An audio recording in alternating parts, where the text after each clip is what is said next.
Assalamualaikum warahmatullahi wabarakatuh. Perkenalkan, nama saya Lonisa dengan NIM 1947444 dari kelas BC82.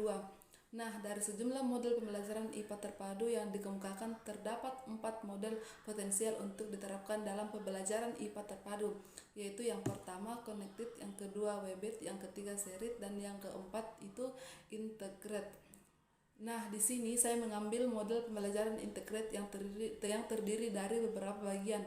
Yang pertama itu pengertian model pembelajaran terpadu integrated merupakan suatu pendekatan dalam pembelajaran yang secara sengaja mengaitkan beberapa aspek baik dalam indera mata pelajaran maupun antar mata pelajaran.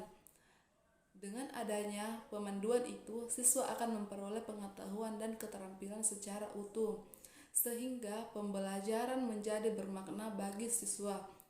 Kata bermakna di sini memberikan arti bahwa pada pembelajaran terpadu, siswa akan dapat memahami konsep-konsep yang mereka pelajari melalui pengalaman langsung dan nyata yang menghubungkan antar konsep dalam indera mata pelajaran maupun antar mata pelajaran. Nah, yang kedua itu karakteristik model integrated. Model pembelajaran terpadu ini menggunakan pendekatan antar mata pelajaran.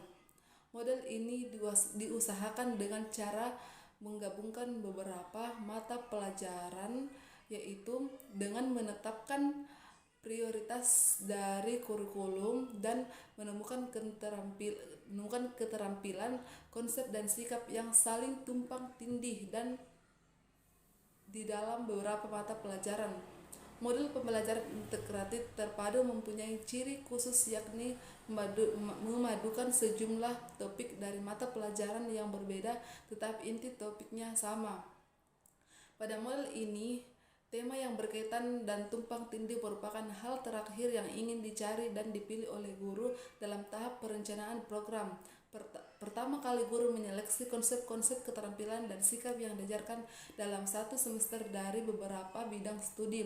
Selanjutnya dipilih beberapa konsep keterampilan dan sikap yang memiliki keterhubungan yang erat dan tumpang tindih di antar berbagai bidang studi. Yang ketiga itu langkah-langkah pembelajaran integratif yang terdiri dari yang pertama, tahap pelaksanaan melakukan kegiatan. Nah, dalam tahap pelaksanaan melakukan kegiatan itu terdiri dari 3 bagian. Yang pertama itu proses pengumpulan informasi, yang kedua pengelolaan informasi dengan cara analisis, komparasi, dan sintesis, dan yang ketiga penyusunan laporan dapat dilakukan dengan cara verbal, grafisi, piktorial, audio, gerak, dan model.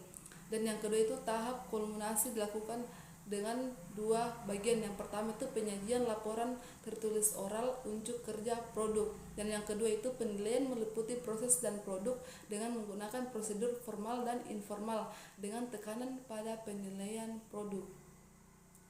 Dan yang keempat itu kelebihan dan kekurangan pembelajaran terpadu tipe integratif. Nah, kelebihan tipe integratif terdiri dari 4 bagian, yaitu yang pertama, adanya kemungkinan pemahaman antar bidang studi karena dengan memfokuskan pada isi pelajaran, strategi berpikir, keterampilan sosial, dan ide-ide penemuan lain. Satu pelajaran dapat mencakup banyak dimensi sehingga siswa pembelajaran menjadi semakin diperkaya dan berkembang. Dan yang kedua itu, satu pelajaran dapat mencakup banyak dimensi sehingga siswa menjadi kaya akan pengetahuan dari apa yang telah diajarkan guru melalui model integratif.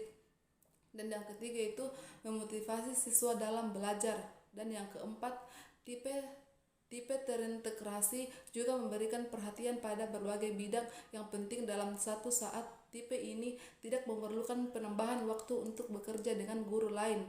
Dalam tipe ini, guru tidak perlu mengulang kembali materi yang tumpang tindih sehingga tercapailah efisiensi dan efektivitas pembelajaran. Dan adapun kekurangan tipe integratif terdiri dari 4 bagian, yaitu yang pertama terletak pada guru, yaitu guru harus menguasai konsep, sikap, dan keterampilan yang diprioritaskan. Sedangkan yang kedua itu tipe ini memerlukan tim antar bidang studi baik dalam perencanaannya maupun pelaksanaannya. Dan yang ketiga itu kurikulum dengan konsep-konsep dari masing-masing bidang studi menuntut adanya sumber belajar yang beraneka ragam.